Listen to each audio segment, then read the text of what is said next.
কিন্তু একটা জিনিস পাওয়া লাগবে, সাইমোসের উদাহরণ কোনটি? জবা।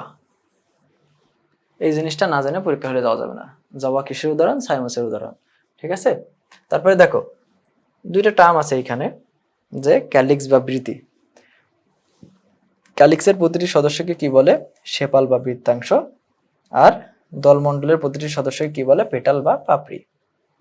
এই দুই জায়গা, ক্যালিক্স এবং তোমার করলা। মনে করুন আবার করলা, ঠিক আছে, করলা ভাজি ওইটা না, ক্যালিক্স এবং করলা এই দুইটার ক্যালিক্সের প্রতিটি সদস্যকে কি বলে এবং করলার সদস্যকে কি বলে। দেখো সহজে মনে রাখতে পারো, যে কোনো একটা এখান থেকে আসবে, আমরা একটা মনে রাখলে আরেকটা পারবো। কিভাবে মনে রাখবো? দল বেঁধে পেটালো। দল বেঁধে পেটালোতে আমরা কি মনে রাখবো? যে পেটালোতে পেটাল। ওকে, আর এই যে করলার অপর নাম কি? দলমণ্ডল। মনে রাখবা সাদ্দাম ভাই ক্লাস নিয়েছিল, ক্লাস নিতে নিতে তাহলে দল বেঁধে পেটাইছে। কারা পেটাইছে এটা অজানা, ঠিক আছে, মনে রাখবা দল বেঁধে পেটালো। তো দল বেঁধে পেটালো দিয়ে আমরা কি মনে রাখবো? করলা বা দলমণ্ডলের উদাহরণগুলো মনে রাখতে। করলা বা দলমণ্ডল যে প্রতিটি সদস্য, করলা বা দলমণ্ডলের প্রতিটি সদস্যকে কি বলে? পেটাল বলে, সেটা মনে রাখতে পারবো। তারপর দেখো এস্টিভেশন বা পুষ্পপত্র বিন্যাস। এই অধ্যায়ের এই জায়গাগুলো তুমি যদি সবগুলা বাদ দিয়ে মানে বৈশিষ্ট্য, নগ্নবীজ আবৃতবীজ উদ্ভিদের বৈশিষ্ট্য পার্থক্য পড়বা, তারপরে এই জায়গায় চলে আসবা। ইম্পর্টেন্ট টপিক গুলাই দেখানো হয়েছে। তোমার এস্টিমেশনের ক্ষেত্রে যে জিনিসগুলো মনে রাখা লাগবে, যে এস্টিমেশন কি কি আছে, তোমার বলতে পারে যে নিচের কোনটি পুষ্পপত্র বিন্যাস বা নিচের কোনটি পুষ্পপত্র বিন্যাস নয়। তো ঠিক একটা জিনিস মনে রাখবা, তোমার মেয়ে জাতি সব সময় কিন্তু পুরুষের টাকায় মেয়েরা কিন্তু আরামায়েশ করে, তাই না? ঠিক তেমনই অভিনামের একটা ছেলে, তার টাকায় ইমা ভাসে, মানে কি তার টাকায় সে চলে। ঠিক আছে, তাহলে আমরা কি পড়ছি? অভির টাকায় ইমা ভাসে। তো সেইখানে এখানে আমাদের দেখে নিই, তাহলে অভিতে কি হবে? অতে ওপেন, ওপেনতে মুক্ত, ভতে ভলভেন্ট, ভলভেন্টে প্রান্তিস্পর্শী, টতে টুইস্টেড, টুইস্টেড মানে পাকানো, কুইকানসিয়াল, ইমব্রিকেন্ট, ভেক্সিলারি। তাহলে যদি বলে নিচের কোনটি পুষ্পপত্র বিন্যাস বা পুষ্পপত্র বিন্যাস নয়, আমরা এই ছন্দের মাধ্যমে মনে রাখতে পারবো যে অভির টাকায় ইমা ভাসে, সবসময় পুরুষের টাকায় নারী ভাসে। তারপরে দেখো তোমার এই যে প্রথমে প্রশ্ন আসতে পারে পুষ্পপত্র বিন্যাস কাকে বলে, মানে পুষ্পপত্র বিন্যাস কি কি, বা পুষ্পপত্র বিন্যাস তোমার নিচের কোনটি পুষ্পপত্র বিন্যাস নয়। তারপরে যে জায়গাটা ইম্পর্টেন্ট সেটা হলো নিচের কোনটি মানে পুষ্পপত্র বিন্যাসের উদাহরণ, যে উপনের উদাহরণ কোনটি, ভালভেন্টের উদাহরণ কোনটি, ভ্যাক্সিলারির উদাহরণ কোনটি। দেখো এটা আমরা ছন্দের মাধ্যমে জানবো। এই অধ্যায়টা টোটালি ছন্দ। হয়তো মনে হতে পারে যে ভাই ছন্দ পরে মনে থাকবে, কিন্তু তুমি প্রতিদিন পড়তে থাকো না, পড়তে থাকলে তোমার ছন্দ মাস্ট বি মনে আসবে, তোমার ভালভেন্ট শুনলে তোমার মনে আসবে। ঠিক আছে, তারপরে দেখো তাহলে ওপেন বা মুক্ত, মুক্তের প্রথমে উদাহরণ কি আছে? গন্ধরাজ। গন্ধরাজ এটা আমরা কি মনে রাখবো? কিভাবে মনে রাখবো? গন্ধরাজরা মুক্ত, গন্ধরাজরা মুক্ত। গন্ধরাজ যদি মুক্ত মনে রাখি তাহলে গন্ধরাজ উদাহরণ, আর মুক্তটা কি? ওপেন বা মুক্ত। ঠিক আছে, পুষ্পপত্র বিন্যাস কিসে? গন্ধরাজে থাকে। তারপর কি? ভালভেন্ট, ভালভেন্ট বা প্রান্তস্পর্শী মনে রাখবা। বাবা ভালো আবৃত্তি করে, তো সবাই বলে বাবার ভালো আবৃত্তি। ঠিক আছে, তো বাবার ভালো আবৃত্তি দিয়ে আমরা কি মনে রাখতে পারি? তোমার ভালোতে ভালভেন্ট এবং তার উদাহরণ আবৃত্তি। ঠিক আছে, দেখো আতে আকন্দ, আতা বৃতি, একটা জবা ফুলের বৃতি, আর বাবাতে বাবলা। ঠিক আছে, সহজে মনে রাখবা, বেশি কঠিন করবা না। তোমরা যত বেশি ছন্দের মাধ্যমে টেকনিক ওয়াইজ পড়বা তোমাদের সহজে মনে থাকবে। তারপরে দেখো টুইস্টেড বা পাকানো, সিম্পলি লেখা আছে পাকানো জবা। পড়ার সময় পড়বা যে টুইস্টেড বা পাকানো, পাকানো জবা। ঠিক আছে, পাকানো জবা পড়তে পড়তে তোমার মনে আসবে যে টুইস্টেড বা পাকানোর উদাহরণ কোনটি? জবা দলমণ্ডল, জবা দলমণ্ডল। তারপরে দেখো ইমব্রিকেট, ইমব্রিকেট মনে রাখবা কি? কালকের কবি, মনে রাখবা জাস্ট কালকের কবি। এই জাস্ট এই কয়েকটা মনে রাখলেই তা না, তাই না? তো এইভাবে ছন্দের মাধ্যমে মনে রাখবা। কালকের কবি থেকে কি মনে রাখবা? কালকেতে কালকা সন্ধ্যা, কবির থেকে কি? কৃষ্ণচূড়া, বাদল লাঠি, ইমব্রিকেট। ওকে, তারপরে দেখো এখানে ইমব্রিকেটটা আবার রিপিট হয়েছে, এটা না। এবার আসো তোমার কুইকানসিয়াল। আমাদের এলাকার দিকে যাই হোক, মুস্তাফিজুর রহমানের নাম তো শুনছো, মুস্তাফিজুর রহমান পেস বল করে। তো মুস্তাফিজুর রহমানকে মনে রাখবা যে তুমি যখন পেস বল কাউরে করতে হলো, পেস বল কুইক, কুইক মানে দ্রুত পেস বল করো। ওকে, তো কি মনে রাখবা? পেস বল কুইক, পেস বল কুইক। এই পেস বল কুইক এটা মনে রাখার মাধ্যমে তোমরা কুইকানসিয়ালের উদাহরণটা জানতে পারবা। কুইকানসিয়ালের উদাহরণ কোনটি? সরিষা, পেয়ারা, এই যে পেয়ারা সরিষা, দন্তস্বয় সরিষা, পথে পেয়ারা। তারপরে কি দেখো ভ্যাক্সিলারি, এই যে আমাদের কদিন আগে করোনার মৌসুম গেল না, কদিন আগে, এখনো অনেকের করোনা হয়। তো করোনার ক্ষেত্রে আমাদের ভ্যাকসিন কিসে আসছে? ভ্যাকসিন আসে তোমার প্লেনে করে আসছে, তাই না? আমাদের কি মনে রাখবা যে করোনার সময় যে ভ্যাকসিন আসছে কিসে? মোটরে আসছে। তাহলে ভ্যাকসিন আসে মোটরে, এটা কি? সিম, মটরশুটি। ওকে। আর তোমার পেসবল কুইকতে কি জানলাম? কুইকানসিয়াল। কুইকানসিয়ালে কি হবে? তোমার সরিষা এবং পেয়ারা। তারপরে দেখো আরেকটা প্যাচের জায়গা, প্যাচের জায়গাটা আমরা সবাই মিলে খুলবো, সমস্যা নেই। ওকে, প্যাচের জায়গা মানেই, যদিও ঠিক আছে প্যাচের জায়গা। দেখো প্যাচটা কেন বললাম, এখানে আছে ক্যালিক্স দলমণ্ডল, সরি ক্যালিক্স বৃত্তাংশ, করলা দলমণ্ডল, অ্যান্ড্রেসিয়াম পুংস্তবক, গাইনেসিয়াম স্ত্রীস্তবক, পুষ্পস্ফুট। এইগুলার যে তোমার প্রতিটি সদস্যকে একটা নাম আছে, এই নামগুলো সব খুব কাছাকাছি এবং ভুল হয়। সবার আগে একটু আগে আমরা পড়ছি ক্যালিক্সের প্রতিটি সদস্যকে সেপাল বলে, এবং তোমার করলা বা দলমণ্ডলের প্রতিটি সদস্যকে কি বলে? পেটাল বলে। এই যে পেটাল বা পাপড়ি, আর কি দলমণ্ডলের প্রতিটি সদস্যকে পেটাল বা পাপড়ি, আর ক্যালিক্সের প্রতিটি সদস্যকে কি বলে? সেপাল বা বৃত্তাংশ। এবার দেখো অ্যান্টিসিয়াম বা পুংস্তবক, পুংস্তবক এর সদস্য কি বলা হয়? স্টামেন বা পুংকেশর। আর স্ত্রীস্তবক এর সদস্যকে কি বলা হয়? কার্পেল বা গর্ভপত্র। ইম্পর্টেন্ট জায়গা এই যে ভাই, পুষ্পস্ফুটের প্রতিটি সদস্যকে বলা হয় টেপাল। এই যে পেটাল আর টেপাল তোমার ভুল হবে, এই জন্য মনে রাখবা দল বেঁধে পেটালো, সাদ্দাম ভাইকে দল বেঁধে পেটাইছে, ঠিক আছে? এটা মনে রাখবা। তো সেই ক্ষেত্রে এই যে দল বেঁধে পেটালো, এখান থেকে কি মনে রাখবা? তোমার দলমণ্ডল, দলমণ্ডলের উদাহরণ হলো পেটাল বা পাপড়ি। আর পুষ্পস্ফুট এটা মনে রাখবা, শেষে আছে ট ট ট মিল আছে, তাহলে টেপাল, ঠিক আছে? তারপরে দেখো পুষ্প সম্পর্কে জানবো যে গর্ভপাত পুষ্পের উদাহরণ কোনগুলা? গর্ভকটি এবং তোমার গর্ভ শীর্ষ পুষ্পের উদাহরণ কোনগুলা? জাস্ট উদাহরণগুলো জানলে এনাফ। এখানে জাস্ট উদাহরণ, এই অধ্যায়ে শুধু উদাহরণ আর বৈশিষ্ট্য, আবৃতবীজ অগ্নবীজ উদ্ভিদের বৈশিষ্ট্য আর উদাহরণগুলো, আবৃতবীজ উদ্ভিদে যে তোমার গোত্র পরিস্থিতির উদাহরণগুলো আছে সেইগুলো। তারপরে দেখো মানে আবৃতবীজ উদ্ভিদের যে স্বরূপে যে বৈশিষ্ট্যগুলো আছে, উদাহরণগুলো আছে, সেগুলো জানা লাগবে। তাহলে গর্ভপাত পুষ্প আমরা কিভাবে মনে রাখবো? সাধারণ জবা, এর মাধ্যমে কি মনে রাখতে পারি? গর্ভপাত পুষ্পের উদাহরণ কি কি? এই যে সরিষা, জবা, ধান। ওকে, সরিষা, ধান, জবা। তারপরে দেখো আমরা মনে রাখবো কি, কোটি টাকা যদি হয় সে সবসময় সিঙ্গাপুর যাইতে চাইবে। আমার ইচ্ছা আছে সিঙ্গাপুর, ইচ্ছা নাই মানে তোমাদের পড়ানোর জন্য আমার ইচ্ছা হয়েছে আমার কোটি টাকা হইলে আমি সিঙ্গাপুর যাব, ঠিক আছে? তারপরে দেখো তাহলে কি কোটিতে সিঙ্গাপুর, তাহলে গর্ভকটি যখন পুষ্প আসবে তখন কি হবে? উদাহরণ কি হবে? সিম, গোলাপ। ওকে, সিম গোলাপ হবে গর্ভকটি পুষ্পে। তারপরে কি? গর্ভশীর্ষ, শীর্ষে কুপা। এখানে একটা গল্প দেখো সুন্দর, যখন কেউ কাউরে কুপায় তখন কোথায় কুপায়? যে মাথায় একটা কোপ দেয় তাহলে কিন্তু সে শেষ। অন্য জায়গায় কোপাইলে তাও তোমার বাঁচার সম্ভাবনা থাকে, হাতে কোপাইলে হাত কেটে গেল তাও তো বেঁচে থাকবে। তারপরে দেখো তাহলে যদি কোপটা শীর্ষে দেয় তাহলে সে মরে যাবে। তো শীর্ষে কোপাইলে কি হবে? গর্ভশীর্ষ ফুলের উদাহরণ কোনটি হবে? কুমড়া, পেয়ারা ফুল। ওকে, কোটিতে সিঙ্গাপুর, গর্ভ হলো তোমার গর্ভকটির উদাহরণ। তারপরে হলো শীর্ষে কুপা, গর্ভশীর্ষের উদাহরণ। সাধারণ জবা তোমার গর্ভপাত পুষ্পের উদাহরণ। এই তিনটে। তারপরে আসো তোমার অম্রাবিন্যাস, গত বছর এইখান থেকে কোশ্চেন আসছে, ভাবতে পারছো? একটু আগে যে উদাহরণগুলো পড়াইলাম না, গত বছর যেহেতু এইখান থেকে কোশ্চেন আসছে, তোমার একটু আগে যেগুলো পড়াইলাম ওইগুলো থেকে কোশ্চেন আসতে পারে। প্রতি বছর নার্সিং ভর্তি পরীক্ষার বিএসসি নার্সিং এর কোশ্চেন টাফ হইতেছে, আস্তে আস্তে অনেক কঠিন হইতেছে, পুরো মেডিকেল স্ট্যান্ডার্ড আসতেছে। তারপরে দেখো আমরা অম্রবিন্যাসগুলো দেখি। অম্রবিন্যাসও ঠিক আমরা ছন্দের মাধ্যমে জানবো। অম্রবিন্যাসে প্রথমে আসে মার্জিনাল বা একপ্রান্তীয়। একপ্রান্তীয় উদাহরণ কি কি? মটরশুঁটি এবং সিম। লেখাই আছে সীমা আপা, তো মটরশুঁটি এবং সিম। ওকে, এর মাধ্যমে কি জানবা? যে মার্জিনাল বা তোমার একপ্রান্তীয়। তারপরে দেখো তোমার অক্ষীয়, এক্সাইল বা অক্ষীয়। অক্ষীয় মনে রাখো, জবার তো অনেক কিছু পড়ছে, এটা কি? অক্ষে জবা। তাহলে অক্ষীয় হলে উদাহরণ কি? তোমার জবা। তারপরে দেখো জবার অম্রবিন্যাস তাহলে কি হবে? তোমার অক্ষীয় হবে। এইটাই তোমার পড়ছে, এইটাই 2022-23 সেশনে পড়ছে, জবা ফুলের অম্রবিন্যাস। ঠিক এমনই হঠাৎ করে মাঝখান থেকে কোথা থেকে কোশ্চেন আসবে তুমিও দেখবে না, আমিও দেখবে না, পরে যে কিন্তু পরীক্ষায় সমস্যা হবে। এই জন্য সবগুলা যেগুলো তোমার উদাহরণ এখানে দেওয়া আছে মাস্ট বি সন্দেহের সহিত পড়বা। বলে না তুমি ওই যে কোরআন শরীফ যখন পড়ো মুসলমানকে ধর্মে, যে বলে না যে মানে তোমার আত্মার সহিত, তোমার মন দিয়ে পড়বা, মন দিয়ে বই পড়বা। ঠিক আমি এইগুলা বলছি, এটা সন্দেহের সহিত পড়বা।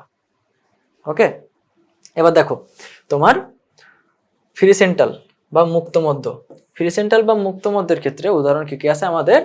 তুত এবং নুনিয়া শাক। এখানে একটা গল্প আছে, তুত কিনলে নুনিয়া শাক ফ্রি, তাই না? এখানে লেখা আছে তুত কিনলে শাক ফ্রি। সেটা কি শাক? নুনিয়া শাক। নুনিয়া শাক কি তোমরা চিনো? ভাই আমিও চিনি না, এই যে এইটার জন্য আমি পড়াইতেছি, আমি নিজেও চিনি না। দেখো, তবে একটা শাক, শাক যেটা আছে তো সেটা খাওয়া যাবে। তাহলে কি হবে? তুত কিনলে শাক ফ্রি। ফ্রিতে কি? ফ্রি সেন্টাল বা মুক্ত, ওকে। আর শাকতে নুনিয়া শাক, আর তুততে কি? তুত, ওকে। তারপরে আসো প্যারাইটাল। প্যারাইটাল বা বহুপ্রান্তীয়। মানুষ যখন মারা যায় মুসলমান ধর্মে, লাশটা দোহানো হয়। তার লাশ যখন কাউরে দোহানো হয় তাহলে তার বহুপ্রান্ত দোহানো হয় না, তার মানে সমস্ত দেহ হইতে দোহানো হয়। তো সেই ক্ষেত্রে মনে রাখবা লাশের বহুপ্রান্ত, ওকে। বহুপ্রান্ততে কি মনে রাখবা? বহুপ্রান্তীয়, প্যারাইটাল বা বহুপ্রান্তীয়। বহুপ্রান্ত থেকে মনে রাখবা প্যারাইটাল বা বহুপ্রান্তীয়। আর লাশে কি মনে রাখবা? তোমার শসা, লাউ, পেঁপে, সরিষা, ওকে। এই যে লাউ, শসা, পেঁপে, আর এইতে সরিষা। তারপরে দেখো তোমার সুপারফিশিয়াল বা গোত্রীয়। সুপারফিশিয়াল সাপ, সাপরে আমিও খুব ভয় পাই। সুপারফিশিয়াল সবসময় সাপ, ওকে। শাপলা, পদ্ম। তারপরে দেখো তোমার বেসাল বা মূলীয়। বেসাল বা মূলীয় এর ক্ষেত্রে কি দিয়ে মনে রাখবো আমরা? মূলের ত্রিধারে সুধা আছে, ঠিক আছে? মূলের ত্রিধারে সুধা আছে, সেখান থেকে কি মনে রাখবো? ধনিয়া এবং লাল পাতা। তাহলে আমরা এখানে যে উদাহরণগুলো পড়লাম, যে প্লাসেন্টা বা উমরা বিন্যাসের উদাহরণগুলো পড়লাম, এইগুলো সবচাইতে ইম্পর্টেন্ট এই অধ্যায়ের ক্ষেত্রে। প্লাসেন্টা বা উমরা বিন্যাস থেকে যেহেতু পড়ছে, তো এর আগে যে স্বরূপ পড়ছি, কাণ্ড পড়ছি, মূল পড়ছি, তারপরে তোমার পাতা পড়ছি, পুষ্প পড়ছি, এগুলো সবগুলো ইম্পর্টেন্ট। সবগুলো থেকে কোশ্চেন আসতে পারে, তো একবার আসছে তো কোশ্চেন আসতেই পারে। তারপরে দেখো তোমার কিছু একবীজপত্রীর উদাহরণ, উদ্ভিদের উদাহরণ জানবো এবং তাদের কিছু বৈশিষ্ট্য সম্পর্কে জানবো। এটা very important, not very very important. এবার দেখো যে একবীজপত্রী উদ্ভিদের উদাহরণ কি কি? ধান, গম, ভুট্টা, আখ, পেয়ারা, রসুন। এর আগে কিন্তু আমরা সবগুলো পড়ছি, জাস্ট এক জায়গায় করেছি তোমাদের বোঝার স্বার্থের জন্য, একবার পড়লে মনে থাকে। এর আগে পড়ে আসছো তো এক জায়গায় করা আছে, এবার পড়তে সুবিধা হবে। তারপরে দেখো তোমার একবীজপত্রী উদ্ভিদের কিছু বৈশিষ্ট্য আছে, শনাক্তকারী বৈশিষ্ট্য। সেই বৈশিষ্ট্যগুলো জাস্ট আমরা দেখবো। সেই বৈশিষ্ট্যগুলো কি কি? ধান, ধানের মূলগুলা কোনো কোনো ধান গাছ উঠাই দেখো যে মূলগুলো এক জায়গায় আছে। একবীজপত্রী উদ্ভিদের বৈশিষ্ট্য আমরা এটাকেও জানছি, একগুচ্ছ পেয়ারা, তার গুচ্ছমূল কোথায় থাকে? তোমার একবীজপত্রী উদ্ভিদে থাকে। তাহলে এই যে এদের মূলটা কি হবে? গুচ্ছমূল, ওকে। এই যে মূলটা গুচ্ছমূল। তারপরে দেখো তোমার এদের শিরাবিন্যাস কেমন থাকে? সমান্তরাল থাকে। এই যে সাধারণত শিরাবিন্যাস সমান্তরাল।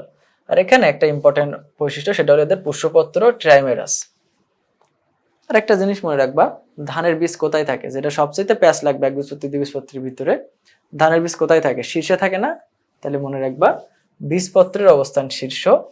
যদি শীর্ষে বীজপত্রে থাকে তাহলে তার বিপরীত ভাবে ভ্রূণমুকুল থাকবে পাশে, ওকে। ধানের বীজপত্র কোথায় থাকে? শীর্ষে থাকে। বীজ কোথায় থাকে? ধান, ধানের ওই বীজই তো ধান হয়, তাই না? তো ধান গাছের উপরে সবার শীর্ষে বীজ থাকে, তাহলে তোমার শীর্ষে বীজপত্র, তোমার বীজপত্র অবস্থান কি হবে? শীর্ষ। এবার দ্বিবীজপত্রী উদ্ভিদের কিছু উদাহরণ, তোমার উদাহরণ এবং আমরা বৈশিষ্ট্য দেখবো, তাই না? দেখো এগুলো কিন্তু আমরা পড়ছি আগে, এগুলো সব দ্বিবীজপত্রী উদ্ভিদ এবং এর বৈশিষ্ট্যগুলো কি কি? যদি একবীজপত্রী উদ্ভিদের বৈশিষ্ট্য পড়ছে আমরা কি? গুচ্ছমূল। তো দ্বিবীজপত্রী উদ্ভিদের বৈশিষ্ট্য পড়ছে কি? প্রদীপ জালি রাতে, প্রধান মূল, প্রধান মূল, তাই না? প্রধান মূল, দেখো প্রধান মূল। তারপরে কি আছে তোমার? শিরাবিন্যাস, শিরাবিন্যাস কেমন? জালিলাকার। প্রদীপ জালি রাতে, জালিলাকার। দেখো এর আগে পড়ে আসছি। তারপর দেখো ওদের পুষ্পবিন্যাস কি ছিল? ট্রাইমেরাস ছিল। এদের পুষ্পবিন্যাস কি আছে? টেট্রামেরাস বা পেন্টামেরাস। এই জায়গাটা ইম্পর্টেন্ট। আর এখানে যেহেতু আমরা বীজপত্রের অবস্থান পাইছি শীর্ষ, তাহলে আলটিমেটলি মনে করবা দ্বিবীজপত্রী উদ্ভিদে বীজপত্রের অবস্থান কোথায় থাকবে? পার্শ্বীয় থাকবে। আর বীজপত্র পার্শ্বীয় থাকলে ভ্রূণমুকুল কোথায় থাকবে? শীর্ষ থাকবে। এটা সহজে মনে রাখবে, এটা কিন্তু সবচেয়ে প্যাচের জায়গা। এই 4 নাম্বারের সবচেয়ে প্যাচের জায়গা, প্যাচ। প্যাচটা খুলে রাখো। দেখো আমি আবার বলছি, একবীজপত্রী উদ্ভিদ মনে রাখবা ধান। ধানের ক্ষেত্রে কি হয়? ধানে তোমার বীজ কোথায় থাকে? উপরে থাকে, সবার শীর্ষে। তাহলে একবীজপত্রী উদ্ভিদের বীজপত্র কোথায় থাকবে? শীর্ষে থাকবে, ওকে। তারপরে দেখো দ্বিবীজপত্রী উদ্ভিদের, তোমার একবীজপত্রী উদ্ভিদ যদি শীর্ষে থাকে তাহলে দ্বিবীজপত্রী উদ্ভিদের বীজপত্র কোথায় থাকবে? পার্শ্বে থাকবে। আর পার্শ্বে যদি বীজপত্র থাকে ভ্রূণমুকুল শীর্ষে থাকবে, ওকে। তারপরে আসো যে এখানকার একবীজপত্রী এবং দ্বিবীজপত্রী উদ্ভিদের কিছু গোত্র আছে আবার, সেই গোত্রগুলার পরিচিতি এবং উদাহরণ, জাস্ট আর কিছুই না। আর বৈশিষ্ট্যগুলো আছে, বৈশিষ্ট্যগুলো যেগুলো লাল কালি দেয়া এবং গুরুত্বগুলো আছে, গুরুত্বগুলো ইম্পর্টেন্ট। এবার তোমার পয়সিয়া গোত্র হলো কিসের বৈশিষ্ট্য? একবীজপত্রী উদ্ভিদের একটি গোত্র, তাই না? একে কি বলা হয়? একবীজপত্রী উদ্ভিদ, যেহেতু ঘাস জাতীয়, এটা ঘাস গোত্র বলা হয়। এর উদাহরণ কি কি? বাঁশ, ধান, আখ, গম। এই যে লাল কালি দিয়া কি পড়বা বলো তো? সুন্দর করে বৈজ্ঞানিক নামগুলো পড়বা, ঠিক আছে? বাম্বুস অরাইজা স্যাটিভা, জিয়ামস, তারপরে যে ফ্র্যাগমেটিক কারকা, এইগুলো পড়বা, এগুলো ইম্পর্টেন্ট। আর এগুলো জাস্ট নাম মনে রাখবা, পরপর নামগুলো দেওয়া আছে, নাম মনে রাখবা। আর দ্বিবীজপত্রী উদ্ভিদের ক্ষেত্রে আমরা কি কি আছে? ম্যালভেসি গোত্র, তাই না? এই ম্যালভেসি গোত্রের দেখো, এই যে ম্যালভেসি গোত্রের প্রধান উদ্ভিদ সমূহ জানবা, যেমন জবা ম্যালভেসি গোত্রের প্রধান উদ্ভিদ। তারপরে দেখো, এবার জবা ফুলের কিছু আর কি, জবা ফুলের তোমার কিছু কাজ আছে, জবা ফুলের অনেক উপকারী দিক আছে। আমি যেহেতু বলছি যে নার্সিং ভর্তি পরীক্ষা, তো যেগুলো আমাদের রোগে কাজ করে, যেগুলো তোমার হলো আমাদের ওষুধ তৈরিতে কাজে লাগে, সেগুলো অনেক ইম্পর্টেন্ট আমাদের জন্য। তবে দেখো, তাহলে কি জবা ফুলের মাথা চুল, তাই না? আমার নাই, পড়তেছে, আরো পড়বে, কদিন পরে টাকা খাবো, ঠিক আছে? জবা ফুল যদি তুমি মাথায় দাও, তাহলে কি হয়? মাথা ঠান্ডা থাকে, মাথা চুল কালো হয়, চুল পড়া কমে যায়। দিতে পারবো, দেখো। আরে জবা কুসুম একটা তেল আছে, মানে জবা কুসুম অনেক নাম করা তেল, সেই জবা কুসুম তেল, তো জবা নামটা শুনতেই পারছো, এর প্রধান উপাদান কি থাকে? একটি উপাদান থাকে জবা তেল। আর জবার যে মুকুল, জবার মুকুল হলো শক্তিবর্ধক। আর কি হয়? অশ্বরোগের ওষুধ তৈরিতে এই জবা ফুল কাজে লাগে, ঠিক আছে? অশ্বরোগের ওষুধ তৈরিতে জবা ফুল কাজে লাগে। তারপরে দেখো, আমার আছে ঢেঁড়সের ক্ষেত্রে আমাদের ঢেঁড়স আমরা সবজি হিসেবে খাই না? প্রধানত সবজি হিসেবে ব্যবহার করা হয়। আর কি? ঢেঁড়সে লৌহ থাকায় শারীরিক দুর্বলতা কি হয়? সারে, আর বহুমূত্র রোগের উপকার করে, তাই না? আর ঢেঁড়স গাছ থেকে কি পাওয়া যায়? ভালো আঁশ পাওয়া যায়। আর তোমার দ্বিবীজপত্রী উদ্ভিদের আরো কিছু উদাহরণ কি? কার্পাসতলা, কেনাপাট, মেস্তাপাট, স্থলপত্র, মরিচ ফুল। এই যে সবার আগে বলি, তোমার পরীক্ষায় পড়তে পারে কোনটা, এটা কিন্তু বলি না এখন, যে কোনটি নিচের কোনটি দ্বিবীজপত্রী উদ্ভিদের উদাহরণ, নিচের কোনটি একবীজপত্রী উদ্ভিদের উদাহরণ। এখন তুমি দ্বিবীজপত্রী উদ্ভিদ কিভাবে মনে রাখবা? সুন্দর করে দেখো, কাজ করে কে বাসায়? যদিও এতক্ষণ ধরে বলছি যে হলো মেয়েরা সবসময় ছেলেদের টাকায় চলে, কিন্তু বাসায় কাজ করে কে? বাসায় কাজ করে মা। তো মাকে ঢের মানে কি? ঢের মানে অনেক, ঠিক আছে? মাকে ঢের কাজ করতে হয়। তো মোদে কি মনে রাখবা? মিস্তাপাট। এর হতে কি মনে রাখবা? ঢেঁড়স। বর্গের জয় জবা। তারপর কথা হলো কেনাপাট। এই প্রত্যেকটাই এগুলো মনে রাখবা, ঠিক আছে? তাহলে সুবিধা হবে। তারপর মোতার একটা কি আছে? মরিচ ফুল আছে। এগুলো মনে রাখলে জাস্ট দ্বিবীজপত্রী উদ্ভিদের নামগুলো মনে রাখবা। তাহলে দ্বিবীজপত্রী উদ্ভিদ বাদে অন্য যেগুলো আসবে সব একবীজপত্রী উদ্ভিদ। কি দিয়ে মনে রাখবা? মাকে ঢের কাজ করতে হয়। আর এখানে আছে তোমার অশ্বরোগের ওষুধ হিসেবে কাজ করে কোনটি? জবা ফুল। কিন্তু বহুমূত্র রোগের ওষুধ হিসেবে কাজ করে কোনটি? ঢেঁড়স। কারণ কি? এখানে লৌহ থাকে। এর সুন্দর একটাই আছে, যে আসলটা কাল্পনিক, ঠিক আছে? বহুবার ঢেঁড়স খেয়েছি, ঢেঁড়স খাওয়ার পরে বুঝলাম ঢেঁড়স লোহার মতো শক্ত, এই জন্য শরীরটা দুর্বল হয়ে যায়। আসলে ঢেঁড়স খেলে আমার মনে হয় ছন্দ মেলানোর জন্য, যে কোনো কাজ হয় না শরীরে। তো ঠিকই দেখো, বহুবার ঢেঁড়স খেয়েছি, লোহার মতো শক্ত, দুর্বল হয়েছে। আসলে তো ঢেঁড়স লোহার মতো শক্ত, মনে রাখবা, লোহার মতো শক্ত। ঢেঁড়স হইতেই তো পারে, যদি কোনোদিন হয়ে যায়, কিছু করার আছে? তাহলে ঢেঁড়স বহুবার খেয়েছি, বহুবার থেকে বহুমূত্র রোগের উপকারে সাহায্য করে, লোহার মতো শক্ত, তাহলে লোহাতে কি? ঢেঁড়সে লোহা থাকে, ওকে। আর একটা ঢেঁড়সের কাজ কি? দুর্বলতা, শারীরিক দুর্বলতা কি করে? সারিয়ে তোলে। এটা মনে রাখবা, ঠিক আছে? তারপরে দেখো, আমরা পড়েছি, এবং এই যে ম্যালভেসি গোত্রের তোমাদের পিডিএফ এ দেয়া থাকবে, তোমাদের এই পার্থক্য দেয়া থাকবে, একটু আগে যেগুলো আমরা পড়ে আসছি সেইগুলাই আছে, এগুলো জাস্ট একবার দেখে নিবা, ওকে। এবার এতক্ষণ ধরে পড়লা কি? নগ্নবীজি এবং আবৃতবীজি উদ্ভিদ। নগ্নবীজি এবং আবৃতবীজি উদ্ভিদ এই লেকচারের ভিতরে এই 7 অধ্যায় এবং 9 অধ্যায় অনেক ইম্পর্টেন্ট। 7 এবং 9 আর 8 অধ্যায়টাই তোমার যে বৈশিষ্ট্যগুলো আছে, টিস্যুতন্ত্র, এটা মোটামুটি ইম্পর্টেন্ট।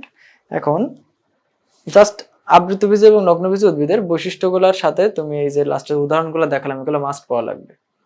মানে এগুলো না পড়ে পরীক্ষা হলে যাওয়া মানেই পাপ। মনে করো তুমি একটা মার্ক ছেড়ে দিচ্ছ, আর পরীক্ষায় একটা মার্কের জন্য কিন্তু চান্স হয় না। ছেলেদের ক্ষেত্রে তো অনেকটা 1 মার্কের জন্য, আর মেয়েদের ক্ষেত্রে কিন্তু 1 মার্কের জন্য চান্স হয় না। তারপর দেখো টিস্যু, আমরা টিস্যু বলতে কি বুঝি? আমরা সেই ছোটবেলা থেকে পড়ে আসছি যে একই ধরনের কোষ, যে একই রকম কাজ করে, তাই না? তাকে টিস্যু বলে। এখানে ঠিক সেমই, দেখো একই উৎস থেকে সৃষ্ট একই ধরনের কাজ সম্পন্নকারী সমধর্মী অবিচ্ছিন্ন কোষগুচ্ছকে কি বলে? টিস্যু বলে। ঠিক আছে, টিস্যু বলে। তারপরে দেখো টিস্যু কয় প্রকার? টিস্যু প্রকারভেদ যা দেখবো। টিস্যু আমাদের প্রধানত দুই প্রকার, কি কি? ভাজক টিস্যু এবং স্থায়ী টিস্যু। ভাজক টিস্যু কাকে বলে? ভাজক টিস্যু যেগুলো হলো বিভাজিত হইতে পারে তারে ভাজক টিস্যু বলে, আর স্থায়ী টিস্যু যেগুলো কখনো বিভাজিত হয় না। ঠিক আছে, সহজে মনে রাখো। আর ভাজক টিস্যু অপর নাম কি? মেরিস্টম। এই দুই জায়গা ইম্পর্টেন্ট।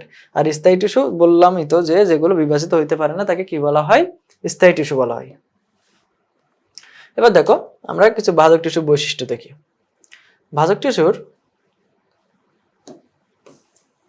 ক্ষেত্রে তোমার সবার আগে যেটা ইম্পর্টেন্ট সেটা হলো ভাজক টিস্যু অপর নাম মেরিস্টম, তাই না? তারপরে তোমার স্থায়ী টিস্যু পড়লা, ভাজক টিস্যু পড়লা। ভাজক টিস্যু কি? দেখো কোন জিনিসটা বিভাজিত হইতে পারে? যেটা জীবিত আছে। মৃত মানুষকে আর মানে মৃত মানুষ হোক বা মৃত উদ্ভিদকে আর বিভাজিত হইতে পারে? বিভাজিত মানে কি? যেটা আরো সৃষ্টি করবে, পারবে না। তাহলে যেহেতু এটা বিভাজিত হয় তাহলে এটা কি? এটা জীবিত। ওকে, এটা কি? এটা জীবিত, ছোট, সমবেশীয়। আর এটা কি? বিভাজন ক্ষমতা সম্পন্ন। তারপরে এর যে স্তরটা থাকে সেটা সেলুলোজ নির্মিত। আর এর নিউক্লিয়াসটা কি হবে? অপেক্ষাকৃত বড় থাকবে, আর কোষ গহ্বর থাকে না। এই কয়েকটা জায়গা জাস্ট রিডিং রিডিং পড়লেই মনে থাকবে। ওকে, ভাজক টিস্যু প্রকারভেদ।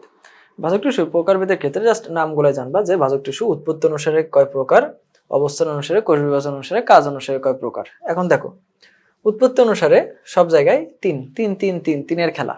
ওকে, উৎপত্তি অনুসারে 3 প্রকার, অবস্থান অনুসারে 3 প্রকার, কোষ বিভাজন অনুসারে 3 প্রকার, কাজ অনুসারে 3 প্রকার।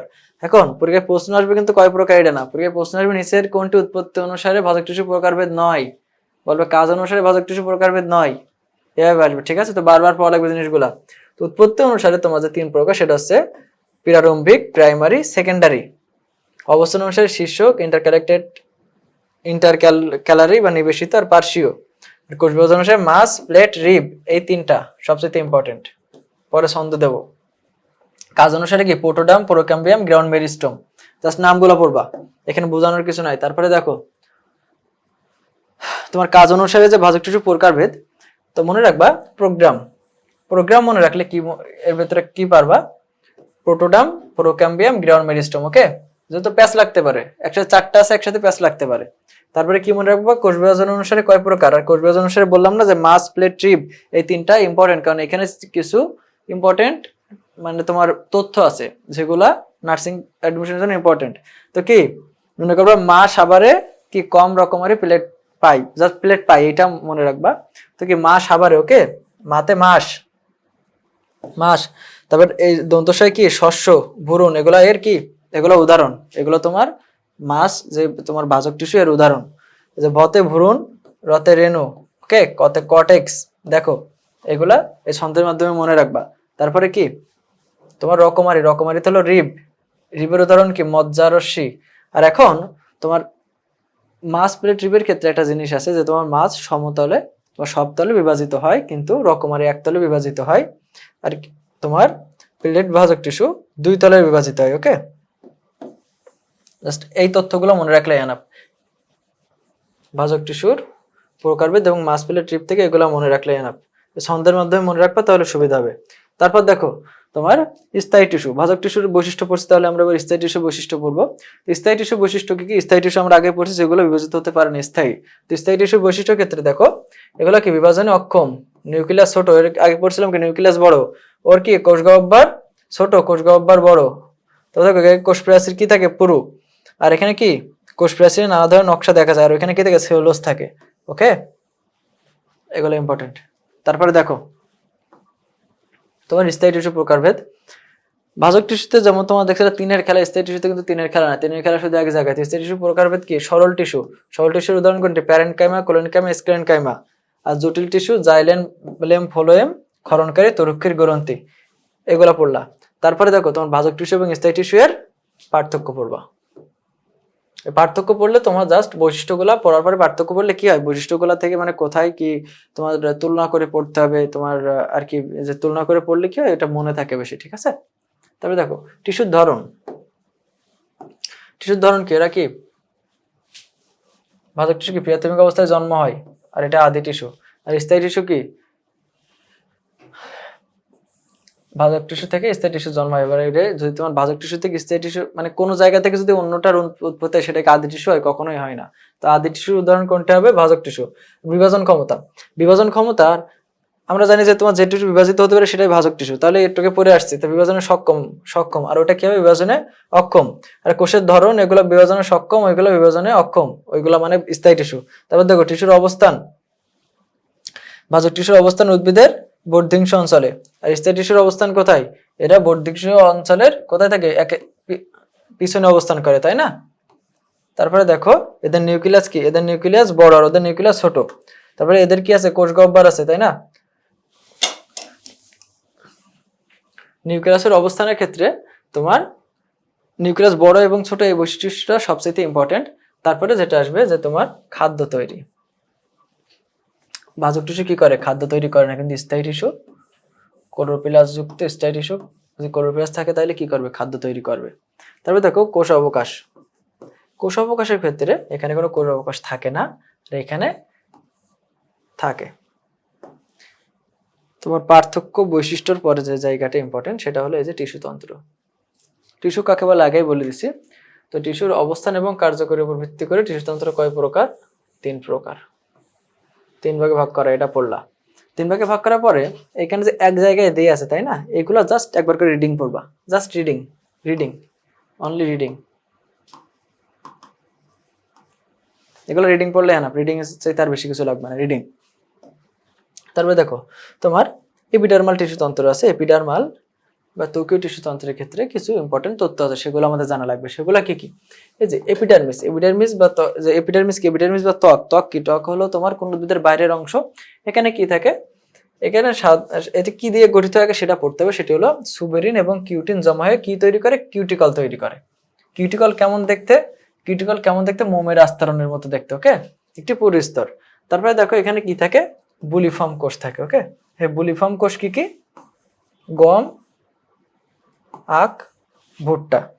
তো গম, আখ, ভুট্টা এই 3টা কোষে বুলিফর্ম কোষ দেখা যায়। তো এটা মনে রাখবা কি হয়, মনে রাখবো অভাগার বুলি, অভাগার বুলি, অভাগার বুলির মাধ্যমে বুলিতে কি মনে রাখবা, বুলিফর্ম। আর এই অতে কি মনে রাখবা, আগ।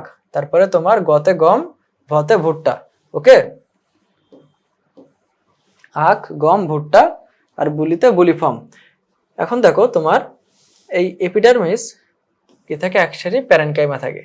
আর এখানে বট, অশ্বত্থ, পাকুড় ইত্যাদি ইত্যাদি গাছে তোমার এক সারি থাকে না, এতে বেশি থাকে। আর করবী গাছের 3 সারি থাকে, এটা মনে রাখতে হবে, ঠিক আছে।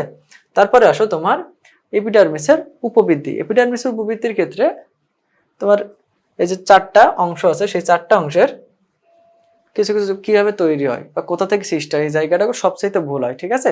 সেটা আমরা সহজে টেকনিকের মাধ্যমে মনে রাখবো। সেটা কি, রোম বা ট্রাইকোম, এটা এপিডার্মিসের উদ্ভিদে। সবার আগে নামগুলো মনে রাখা লাগবে, শল্ক, গ্রন্থিরোম বা কোলেটস এখানে আছে। তো তোমার দেখো উপরে আছে ঝিল্লি সদৃশ বিশেষ ধরনের রোমকে কি বলে, বিশেষ ধরনের রোমকে শল্ক বলে, ঠিক আছে। ঠিক তেমনি দেখো বিশেষ ধরনের বহুকোষী ট্রাইকোমকে কি বলবে, তোমার কোলেটস বলবে। তারপরে দেখো থলি, থলিতে কি আছে আবার, প্রশস্ত ট্রাইকোম। এক জায়গায় বিশেষ ধরনের ট্রাইকোম, আবার এখানে প্রশস্ত ট্রাইকোম।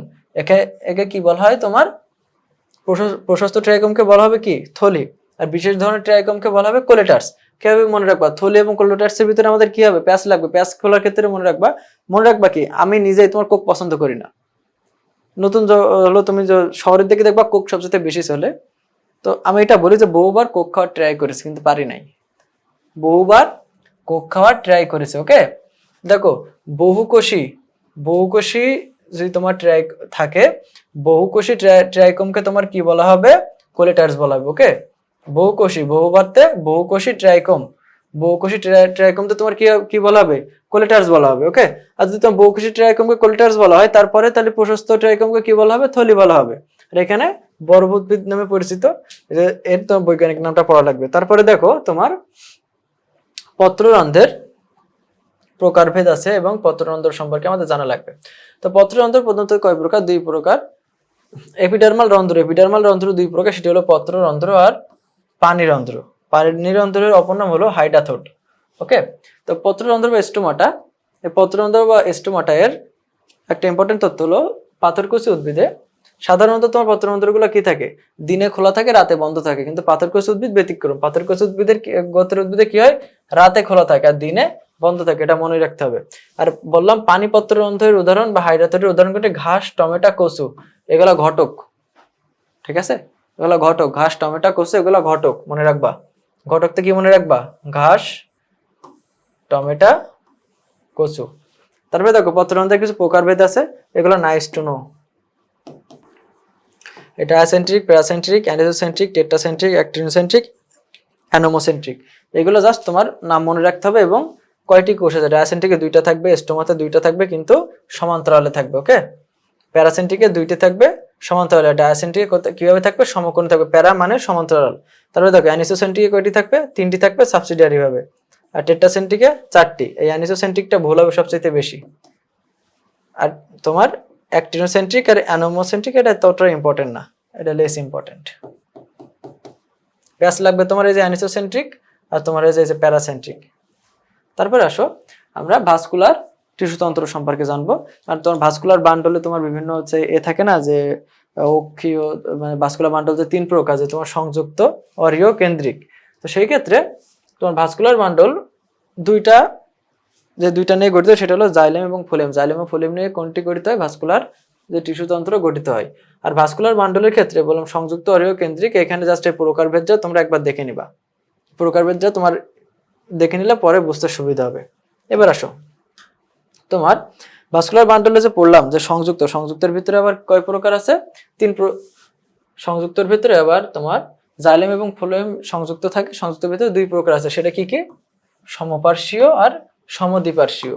সমপার্শ্বীয় কে আবার কয় ভাগে ভাগ করা হয়েছে, 2 ভাগে ভাগ করা হয়েছে। কোনটি, মুক্ত এবং বদ্ধ। এই মুক্তের উদাহরণ কোনটি আর বদ্ধের উদাহরণ কোনটি, এটা তোমার মনে রাখা লাগবে। তো মুক্ত কোথায়, তোমার দ্বিবীজপত্রী উদ্ভিদ, এবং বদ্ধ একবীজপত্রী উদ্ভিদের কাণ্ডে। তারপর দেখো এই যে সমদ্বিপার্শ্বীয় উদাহরণ কোনটি, লাউ, কুমড়া, শশা। উদাহরণগুলো ইম্পর্টেন্ট, জাস্ট এই উদাহরণগুলো ইম্পর্টেন্ট। আর অরীয় এর উদাহরণ কোনটি, পুষ্পক ফুলের মূলে এ ধরনের ভাস্কুলার বান্ডল দেখা যায়। আর কেন্দ্রিক কোনটি, কেন্দ্রিক হলো 2টা, একটা হাইড্রোসেন্ট্রিক আর একটি লেপ্টোসেন্ট্রিক। হাইড্রোসেন্ট্রিকের উদাহরণ আর লেপ্টোসেন্ট্রিকের উদাহরণ যে টেরিস, লাইপোডিয়াম আর সিজেলিনা, আর হচ্ছে তোমার ডিরাসিনা আর ইউসা। মনে রাখতে পারো তোমার জাইলেম কেন্দ্রিক আর ফ্লোয়েম কেন্দ্রিক। জাস্ট এখানে জাইলেম অর্ডার সাইজটা দেখো, এখানে অর্ডার আছে কয়টা, মনে রাখবা। এখানে জাস্ট সাইজটা বড়, এটা বড় দেখতে, তো এখানে 3টা থাকবে। এখানে বেশি উদাহরণ আছে, আর এখানে দেখো 3টা আছে, দেখতে ছোট, তো এখানে 2টা উদাহরণ আছে। এইভাবে মনে রাখতে পারো। তারপরে দেখো তোমার এই অধ্যায়ের সবচেয়ে প্যাচের জায়গা কিন্তু আমি সবচেয়ে সহজ করে দিই, চলো। জাইলেম এবং ফ্লোয়েম নিয়ে অনেক তথ্য বইয়ে দেওয়া আছে, যে জাইলেম ফ্লোয়েম টিস্যুর তোমার হলো কোনটা খাদ্য পরিবহন করে, কোনটা পানি পরিবহন করে। এটা সহজে আমরা কিভাবে শিখতে পারি দেখো। তোমার জটিল টিস্যু প্রধানত কয় ভাগে ভাগ করা হয়েছে, যে তোমার জটিল টিস্যুর ভিতরে আছে জাইলেম এবং ফ্লোয়েম টিস্যু, তাই না? তো জাইলেম টিস্যু প্রধানত কি, প্রধানত জাইলেম টিস্যু হলো মৃত টিস্যু, ওকে। প্রধানত জাইলেম টিস্যু কি হবে, মৃত টিস্যু। আর জীবিত টিস্যু কোনটি, জীবিত টিস্যু হলো ফ্লোয়েম টিস্যু, ওকে, ফ্লোয়েম টিস্যু। এখন দেখো জাইলেম টিস্যুর ভিতরে আবার তোমার 4টা আছে, সেটা কি কি, tracheid, vessel, xylem parenchyma, xylem fibre. আর ফ্লোয়েমের ভিতরে কি আছে, সিবনল, সিবকোষ, ফ্লোয়েম প্যারেনকাইমা, ফ্লোয়েম ফাইবার। এই তোমার জটিল টিস্যুর জাইলেমে কি বললাম, জাইলেমে বললাম তোমার জাইলেম হলো মৃত। এই মৃতর ভিতরে আবার এই জাইলেম প্যারেনকাইমা হলো তোমার জীবিত উপাদান। দেখো এই জায়গাটা এক জায়গায় করে দেওয়ার কারণে এটাই যে তোমার এখানে ভুল হওয়ার সম্ভাবনা সবচেয়ে বেশি। তারপরে দেখো তোমার ফ্লোয়েম টিস্যু জীবিত টিস্যু, কিন্তু জীবিত হওয়া সত্ত্বেও ফ্লোয়েম ফাইবারটা হলো আবার মৃত উপাদান। এইসব জায়গায় কিন্তু প্যাচের জায়গা সব এক জায়গায় করা হয়েছে। তারপরে দেখো মনে রাখবো জাইলেম বর্গীয় জ আছে, ঠিক আছে। বর্গীয় জতে কি হয়, জলকে H2O আর লতে লবণ। বর্গীয় জ এই যে জলে H2O আর লতে লবণ, তাহলে তোমার লবণ এবং পানি এই 2টা পরিবহন করে কোনটি, জাইলেম। আর ফ্লোয়েম, ফতে কি হয়, ফুড, খাদ্য পরিবহন করবে কোনটি, ফ্লোয়েম টিস্যু। প্যাচের জায়গা কিন্তু প্যাচগুলো কিন্তু এক মুহূর্তে খুলে যাবে। তারপরে দেখো 3টা জায়গা আছে যেখানে তোমার কোথায় পরিবহন টিস্যু আছে, কোথায় পরিবহন টিস্যু নেই। এখানে বলা আছে মশবর্গীয় এতে পরিবহন টিস্যু কি নেই, ফার্নবর্গীয়তে পরিবহন টিস্যু আছে, সেটা কি কি থাকে? জাইলেম এবং ভেসেল এবং সিপ কোষ থাকে না, ঠিক আছে? ভেসেল এবং সিপ কোষ থাকে না। পরিবহন টিস্যু কি কি থাকে? আর বাদবাকি যেগুলো আছে তোমার এই যে সিপনল, ফ্লোয়েম প্যারেনকাইমা, ফ্লোয়েম ফাইবার, এই সবগুলো থাকে। ওকে, তারপরে দেখো এবার তোমার ট্র্যাকিড, জাইলেম প্যারেনকাইমা, তারপর জাইলেম ফাইবার, এই সবগুলো থাকে। জাস্ট কি থাকে না? ভেসেল এবং সিপ কোষ থাকবে না। কোথায়? ফার্নবর্গীয়তে থাকবে না। এটা নগ্নবীজ উদ্ভিদেও সেম। আবৃতবীজ উদ্ভিদে কি থাকে? সবগুলো পরিবহন টিস্যুই থাকে। এই জন্য আবৃতবীজ উদ্ভিদ তোমার উন্নত উদ্ভিদের বৈশিষ্ট্য। তারপরে দেখো তোমার সিপনলে, তোমার সিপনল এবং যে নিউক্লিয়াস, সিপনলে কি থাকে না? নিউক্লিয়াস থাকে না। ওকে, সিপনলে নিউক্লিয়াস নাই। আর একটা জিনিস মনে রাখবা, ম ম ম ম ম এর মানে কি? মূল যদি তোমার মাঝে থাকে, মূল যদি মাঝে থাকে তাকে কি বলা হবে? মেটাজাইলেম।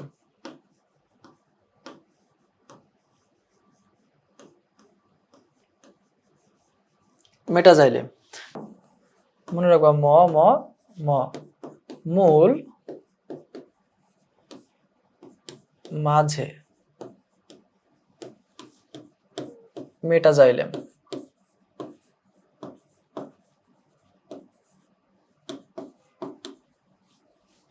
তখন পরিধির দিকে থাকবে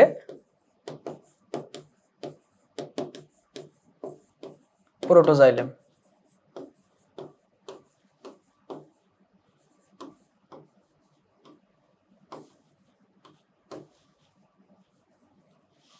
ওকে, তো মূল যদি তোমার মাঝে থাকে তাহলে সেটা কি হবে? মেটাজাইলেম।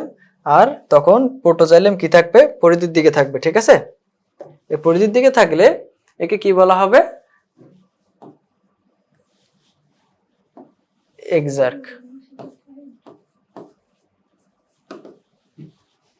দেখো এখন আমরা জাইলেম এবং ফ্লোয়েম যে তোমার হলো প্যাচ থাকে, প্যাচগুলো খুললাম। এবার দেখো মূল এবং কাণ্ডের ভিতরে যে প্যাচগুলো দেখা যায়, আমরা মূল কাণ্ডের এতক্ষণ বৈশিষ্ট্য পড়ছি, বৈশিষ্ট্যগুলো মানে পড়তে পড়ছি, সেগুলো এক জায়গায় করে ফেলছি আমরা। বইয়ের বিভিন্ন জায়গায় দিয়ে আছে, এটা সেগুলো এক জায়গায় রাখছি। সেটা দেখো তোমার মূলের ক্ষেত্রে ত্বকে কি থাকে? এপিবেলিমা থাকে। আর কাণ্ডের ক্ষেত্রে ত্বকে কি থাকে? এপিডার্মিস থাকে। মূলে কি কখন কিউটিকল আছে? নাই, মূলে কিউটিকল থাকে না। কাণ্ডে কি থাকে? কিউটিকল থাকে। ওই যে কিউটিন এবং সুবিরিন নিয়ে গঠিত হয় কিউটিকল। তারপরে দেখো মূলের মূলরোম এককোষী, কিন্তু কাণ্ডের ক্ষেত্রে একবীজপত্রী উদ্ভিদে কাণ্ডরোম নাই, কিন্তু দ্বিবীজপত্রী উদ্ভিদে কাণ্ডরোম বহুকোষী। ওকে, তারপরে দেখো তোমার কি আছে? অদোতক। একবীজপত্রী এবং দ্বিবীজপত্রী উদ্ভিদে অদোতক নাই।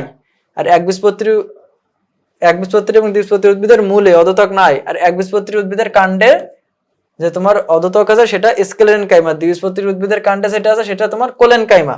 তারপরে দেখো অন্ততক, একবীজপত্রী এবং দ্বিবীজপত্রী উদ্ভিদের মূলে অন্ততক আছে, কিন্তু একবীজপত্রী উদ্ভিদের কাণ্ডে তোমার অন্ততক নাই, দ্বিবীজপত্রীতে আছে।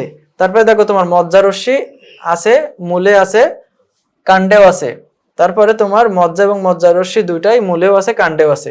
এই জায়গাগুলো কিন্তু ভুল হওয়ার সম্ভাবনা সবচেয়ে বেশি। এক জায়গায় করে দিয়েছি যাতে তোমাদের জন্য সুবিধা হয়।